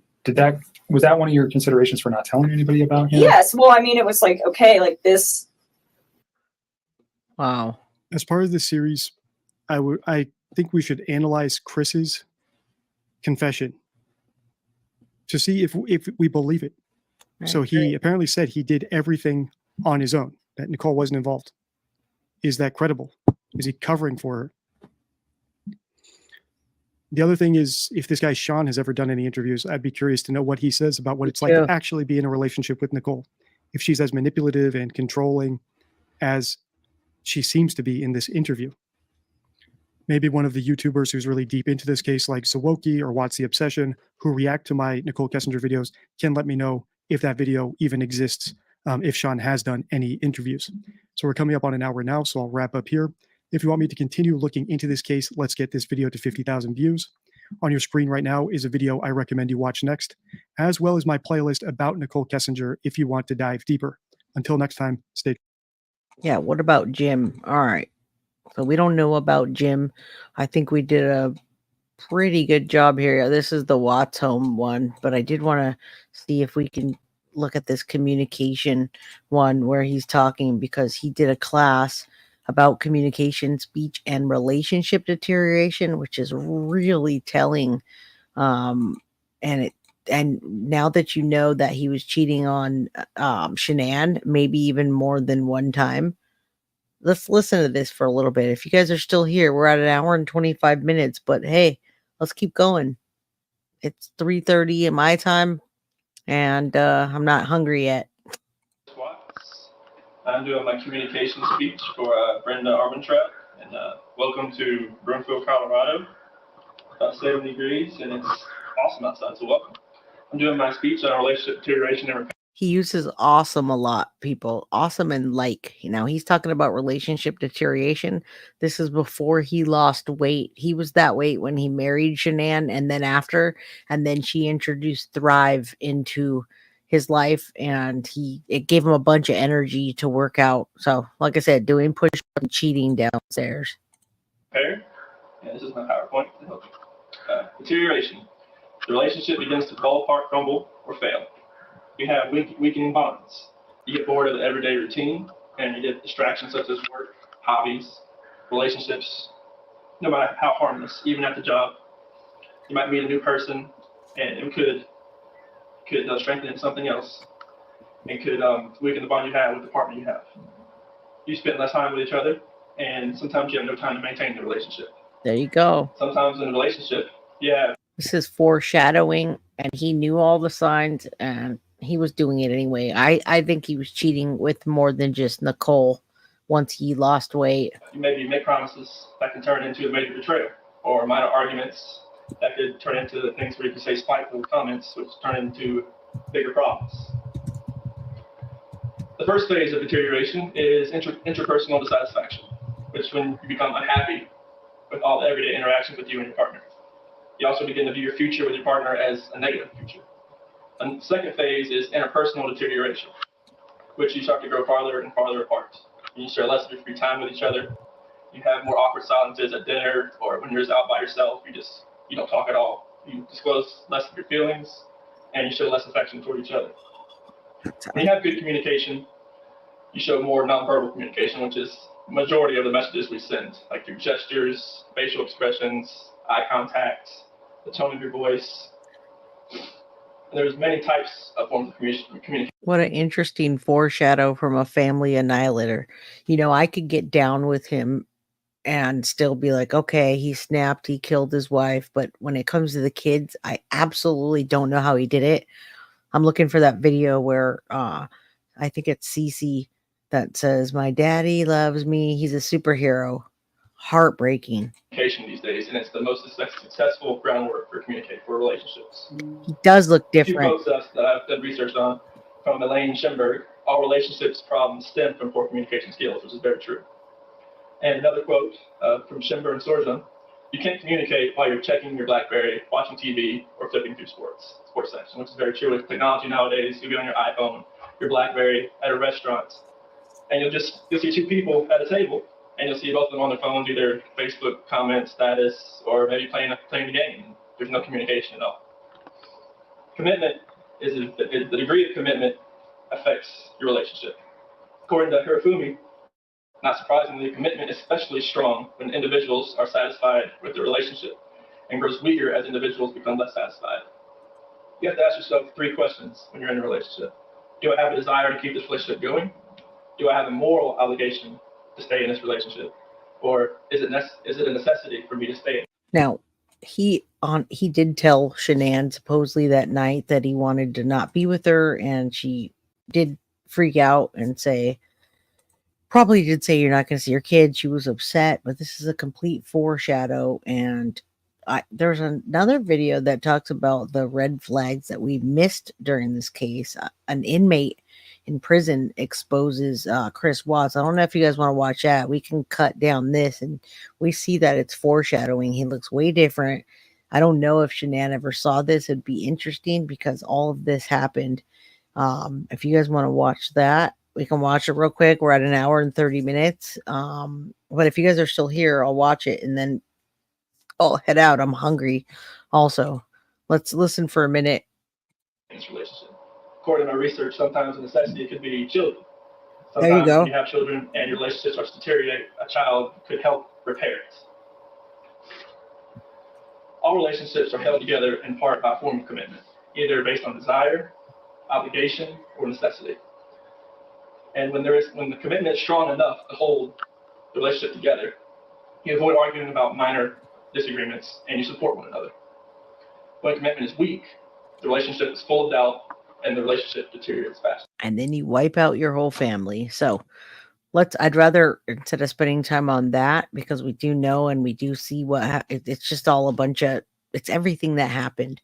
Let's see if we can see some of the red flags. That's why we're here today, to watch about Nicole, about Chris, about the relationship, and expose Nicole even further. Hopefully she doesn't come out of hiding at the 10-year mark like Casey Anthony. Husband. Behind closed doors lay a story twisted by betrayal, passion, and the darkest of secrets. A family annihilated, a father accused. It's been earth-shattering. Words that come to mind when I hear the evidence in this case are a senseless crime. Yet, as the layers are peeled back, another figure emerges from the shadows, a mistress. Is it possible that the woman investigators never saw as a suspect And Nicole, can you just introduce yourself for the recording? NICHOL KESSINGER. is the missing piece of the puzzle? God, everybody, even all of you fools. This case is a chilling one that haunts the public to this day. I cannot get over it. I need to understand it. Let's unravel the case of Chris Watts. And this is me, why I can't stop watching this case. I do want to hear some of the red flags that we missed, if you guys want to watch it. A tale where darkness can lurk behind the most unsuspecting of doors. All right. We know it's a disclaimer. Let's just see some of this. He's the best thing that has ever happened to me. Introduced through Facebook in 2009 and married by 2012, the relationship between Chris and Shanann Watts stood as a testament to the possibility of finding true connection in the digital age. As Shanann's brother, Frankie Rusix, presumed at their wedding. She's been looking her whole life for a good guy. I couldn't ask for better with her. And if the Watts family really was living their happily ever after, it seemed they were about to receive another bundle of joy. Yep, by May 2018, Shanann was expecting. And according to Chris's live reaction to that news, the husband seemed up for the challenge of baby number 3. We did it again. There it is, guys. I like that shirt. Really? Really? The pink is going to be girls. I don't know. Just a test. That's awesome. Seafood, please.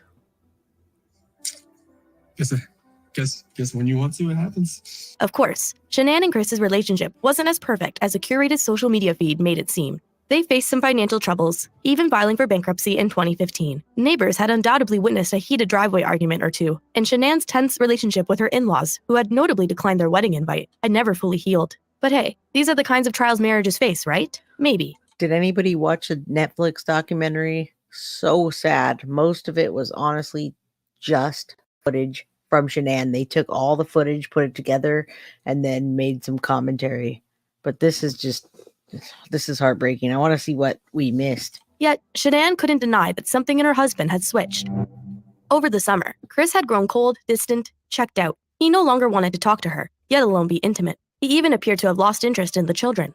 Desperately, Shanann looked into self-help books and counseling in an attempt to salvage the life she and her husband had built together. She even resorted to writing Chris love letters. And in one letter she left for Chris before going away on a work trip to Arizona on August 9, 2018, she vowed to make amends with his mother and fight for their marriage. At the bottom she signed, "Love always, Shanann." But as fate would have it, the wife wouldn't be able to keep her promise. At 1:48 a.m. on August 13, 2018, neighbor, friend, and coworker Nicole Atkinson dropped Shanann off at her home, under the impression she received a text from Shanann later that morning if she needed someone to take her to her prenatal appointment. But when morning came, there was no word from Shanann, despite Nicole's attempts to reach out. So like any good neighbor, Nicole went to the Watts home and started knocking. But there was no sound on the other side of the door. Concerned, Nicole decided to call Chris, but the husband waved off her worries. Shanann and the girls are on a play date, he had told her, but that couldn't be right. Not when the car and the car seats were still in the garage.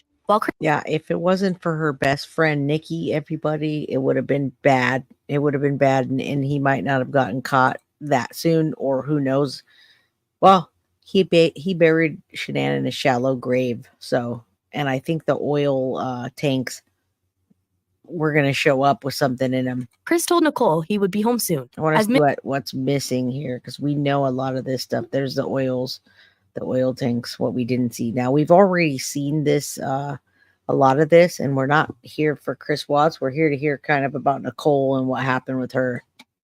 Hence, wasn't exactly criminal. There was a conversation. We didn't raise a voice. Nothing. But from Chris's emotionless demeanor, it's making me lean the other direction about someone took her. But if someone took her, it would have to have been someone she knew. Because there's no sign of anything like being disturbed, broken, or anything like that. So much I want to see these two girls and my wife again. Someone come home. To the way he talked about his daughters in the past tense. Now, a lot of people are dropping out. Please hit that like button as you drop out. Don't forget, share this. Let's get DD to 50,000 likes if he hasn't already gotten there. Let's get me to 7,000 views again. Thank you so much. I want to hear about Nicole, though. We saw a lot of this stuff. We saw her coming home. Let's see. Okay, I want to hear about Nicole. This woman and her children cannot be located. It's not okay. It scares me. Like, I'll believe for all of them. Well, the results of Chris's polygraph had done nothing to clear his name. While Chris had responded no to the test's 3 questions that included whether he had caused Shanann's disappearance, whether he was lying about when he last saw her, and whether he knew where his wife was, it looked like he should have answered in the affirmative. Chris had failed, and as the truth started spilling out, we just can't figure out that there's 2 Chris's. We need to talk about that, okay? That's your daughter. I know. All it took was a little coaxing. I didn't lie to you on that polygraph, I promise. Chris, I never stop. And a scapegoat presented on a silver platter. Did Shanann do something to them, and then you feel like you had to do something to Shanann? There it is. Chicks are crazy. For Chris to fess up to his father, at least partially.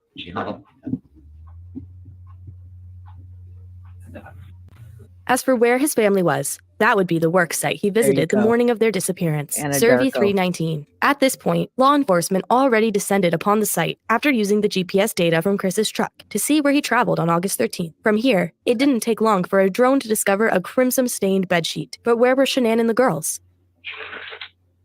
She's right there. Okay, where are the girls at? Look, right in there. That evening, officers recovered the remains of Shanann from a shallow grave. The next morning, the 2 girls were retrieved from the oil tanks with an opening just over 8 inches. Chris was arrested that night on suspicion of 3 first-degree murder charges and 3 charges of tampering with a deceased human body. But now that law enforcement officially had their guy, was it possible they ruled out a potential accomplice too quickly? I don't think this girl did anything to hurt anybody. We leave her out of it. Okay, get back to your wife and we know. The day following Chris's confession, Nicole was interviewed by CBI agent Kevin Kobach, this time with her father in attendance. While the mistress could provide them with a cute anecdote on how Chris had revealed he was a father. And then one day he told me that he had 2 kids. I was like, that's pretty cool. You already knew. And lady. started telling me about his kid. That sounded like a sarcastic comment. No, I thought it was kind of cute. I was like, oh, he's a dad. Nicole wasn't so candid when it came to handing over her phone. I really want to help you guys. I do. I feel like this whole thing is just going to be crazy regardless of whether I give you my phone or not. Besides, she deleted Chris's contact along with some information that was pretty paramount to the investigation, their texts. I was just kind of grossed out by him, to be honest with you. I was just like, I don't know what's going on right now, but you just lied to me, and I don't want to see this come over my phone anymore. So I removed it. As for Nicole's recollection, well, it was faulty. For example, she couldn't remember much when it came to her 111. All right, here are some of the things that she lied about. We talked about her lying in the interview, and it was just based on her conversation, but these are actual lies. And look at August 13th at 6:16 a.m. She was in Frederick, Colorado. I don't know why it pinged there. I really, truly don't. It's the weirdest thing. Minute phone call with Chris on the night Shanann returned home. I still don't remember what we talked about. Honestly, we talked about so much random stuff. It's so hard to pinpoint some of these things. As for their FaceTime the following morning, Nicole had trouble recalling that as well, although she did notice something strange. There were no sheets on Chris's bed, and it was hard to forget the lies he had fed her about his wife's disappearance. He said, she told me that she's pregnant, and she told me that the kid is not mine. I legitimately thought this woman left the premises with her kids and just wanted nothing to do with him for 24 hours. Nicole remembered that he had also brought up Shanann's wedding ring that he'd found when searching the house, but clearly not for sentimental reasons. He said, how much do you think it's worth? And I remember hearing him say that and being like, what the? And I remember thinking to myself, I don't even respond to this. So how did Nicole respond? I was like, I don't know, pawn it, man. But was the mistress as tortured by her involvement with Chris as she seemed? They're going to say, oh, you're the woman that had an affair with this man who took out his whole family. And I take a step back and it's just like, I didn't know. He's so disgusting. I'm so ashamed of him and everything. And I just, oh, those little girls. Now she's so little. So little. Wow. Why? How? I don't even understand how you could bring yourself to do that to somebody who was that big. She's crying. Well, as Agent Kobach put it, phone records don't lie. People do. And it seemed that Nicole's records told an entirely different story. For example, the mistress continually claimed she didn't know Shanann was pregnant, or even her name at the beginning of their relationship. Did he mention the children's name or his significant other's name? I didn't know his significant other's name for a while. Yet, according to the Weld County District Attorney's Office's documents on the case, Nicole's phone contained hours worth of searches from Shanann's name that date back to September 2017, almost a year before her life was taken. And while the Frederick Police Department initially claimed the 2017 date was... Yeah, they have to stop this here and there because I'm not trying to just play their channel, but I just want you to see the actual physical lies. 2017, she was Googling Shanann Watts. There's no coincidence there. There's no way you could have done that if you weren't looking for her and you weren't already, she probably had already seen this man come in the office. She was interested in him. She looked him up like we all do, right? We all do that. We all look people up to see what's going on. I don't know why she had to lie about that.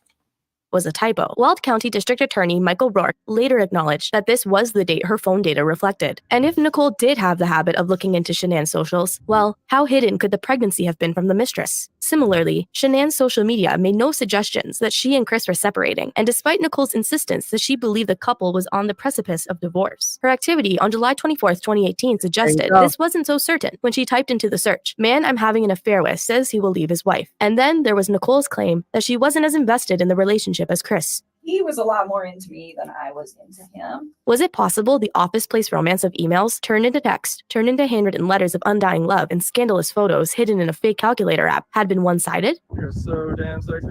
Nicole's blasé statements about the relationship didn't sound like the same woman who had left giddy voicemails for Chris. Hi. It's me.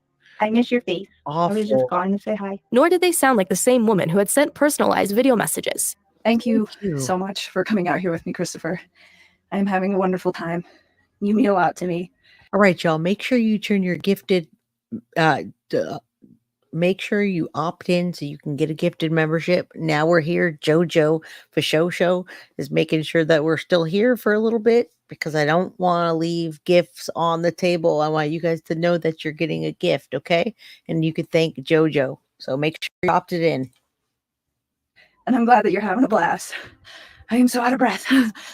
And in mid-July, she asked Chris to make a choice between her and his wife. Still, Nicole claimed she encouraged Chris to make amends with his wife on their trip to North Carolina. Shanann and the children had left for North Carolina on June 27, 2018, for a 5-week vacation where they planned to spend time with both Shanann and Chris's families. On July 10th, Shanann asked Chris if he was okay because it seemed like he didn't want to talk to her. Chris blamed his attitude on work. "I didn't mean to seem short, boo. I love you to the moon and back," he wrote. But Shanann didn't accept the excuse, claiming she continued to put work and exercise over her. "I wish my husband wanted to talk to me," she replied. On July 31st, Chris joined the family in North Carolina. However, the happy reunion was short-lived as on We know about this. I just want to go to the. Let's check out the text. He wouldn't even grab her hand when she reached for him at their ultrasound appointment. It was a boy, their first. His name was going to be Nico. News Shanann thought would lift Chris's spirits. I know. Boy. Chris wants a boy. I hope it's a boy for him. It'll make him happy. Only thing I can think of, even though I don't think he has it in him, is another girl, Shanann texted her friend. However, Chris denied any affair, and by the time of Shanann's trip to Arizona, for the first time that month, it seemed she had hope for their marriage. "Tonight has been the best talk yet," she texted a friend on August 9th, 4 days before her husband took her life. But then, Shanann's suspicions grew on August 11th when she noticed charges on their account at the Lazy Dog Sports Bar and Grill in Erie, Colorado, that amounted to over $60. Chris hadn't dined alone. But in the early morning hours, when Shanann's life was taken, where was Nicole?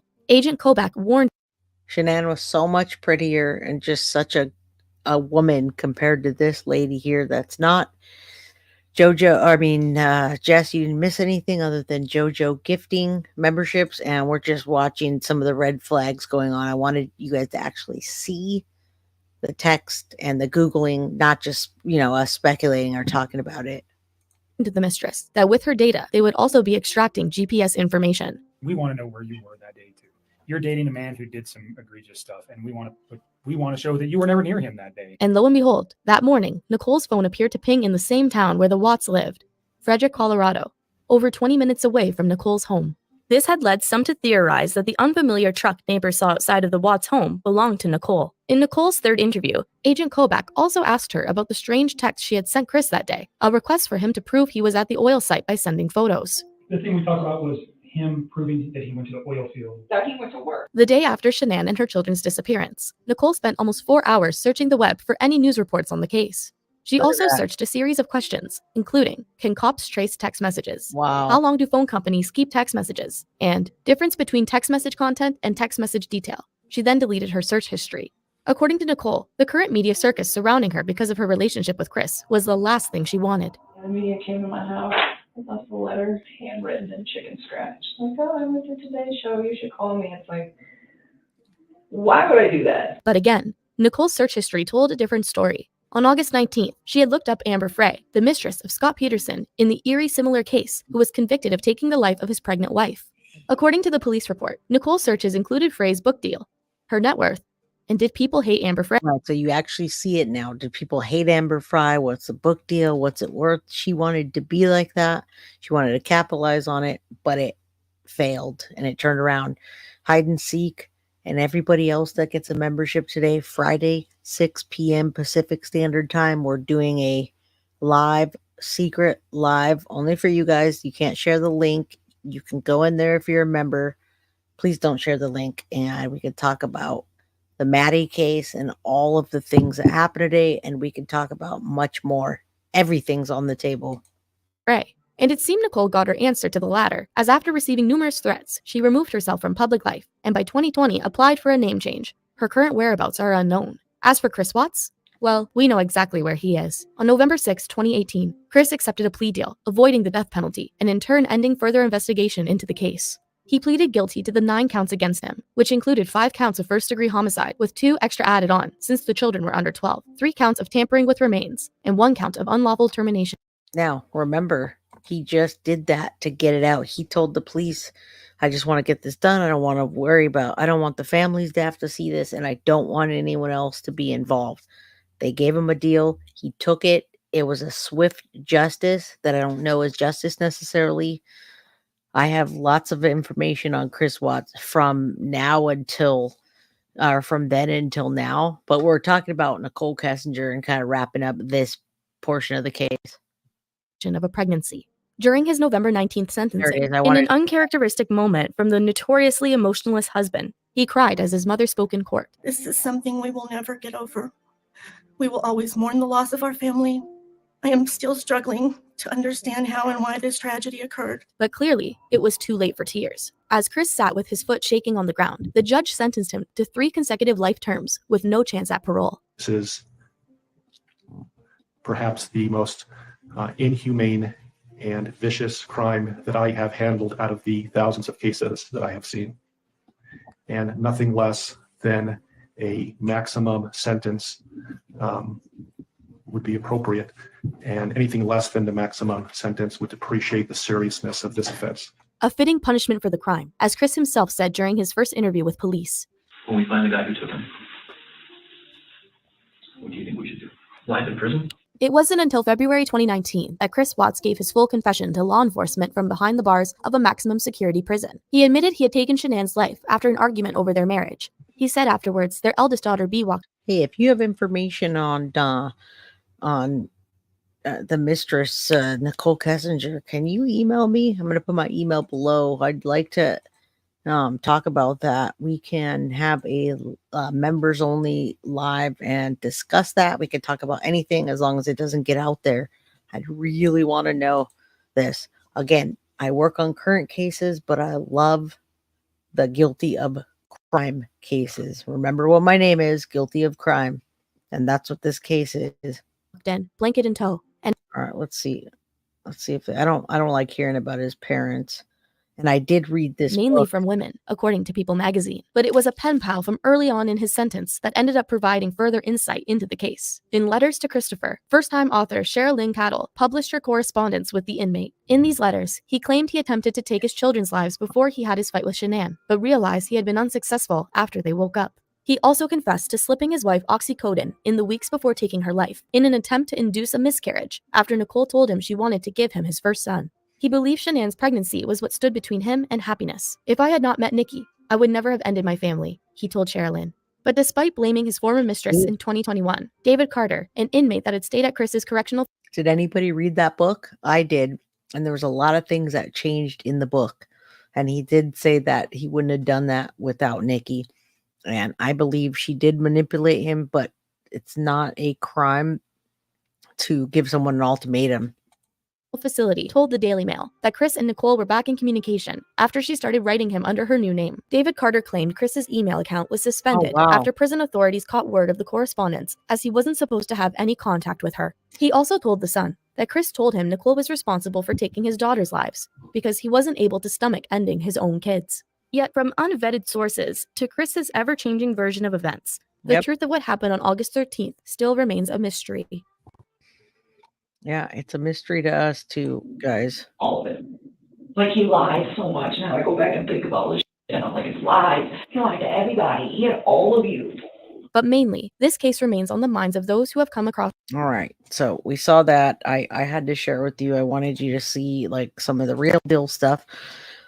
I'm gonna leave on a note of this, and I have to show this just because it's well, heartbreaking, but it's true. All right, hold on. Let me share this with you. I know a lot of you seen this, and I don't know how he could do it. If somebody's watching this, think twice. Think twice before you do something like this. Please get a divorce instead, okay? That could have been an option. My daddy is a hero. He helps me grow up strong. He helped me snuggle too. He reads me books. He ties my shoes. If you're a hero, blue and blue, my daddy, I love you. Oh man, how could you do that, everybody? How can anybody do that? All right. So I think we did quite an episode today. I'm going to tell you, I love you all. You guys got me to, I'm at 3,500 something subscribers. We got to watch the charges being handed down to Mr. Stephen Stearns. He did not show up today. Stephen Stearns didn't show up to his pretrial, but he did get indicted with the murder. So on that note, I love each and every single one of you. Friday, 6 p.m. Eastern time. Please, everybody that's here. Yes, very hard. It's heartbreaking, innocent and precious. We love you. Thank you so much. I will see you soon. Friday will be the day. I'm probably going to take off tomorrow on something, in case something, if something about Sebastian comes, let me know and I'll be on here. Other than that, I'm going to say good night to every one of you, and you guys have a wonderful night. I love each and every one of you, and let's not end up on my show for being guilty of crime, okay? I'm out. Guilty of crime. I want to thank you for watching. If you enjoyed my content, please share this video, like, and subscribe. You can also follow me over at Facebook, Instagram, TikTok, X, or Gmail. If you'd like to donate to my channel, you can use Cash App or Venmo or PayPal. Thank you very much in advance. Guilty of crime. Are you guilty of crime?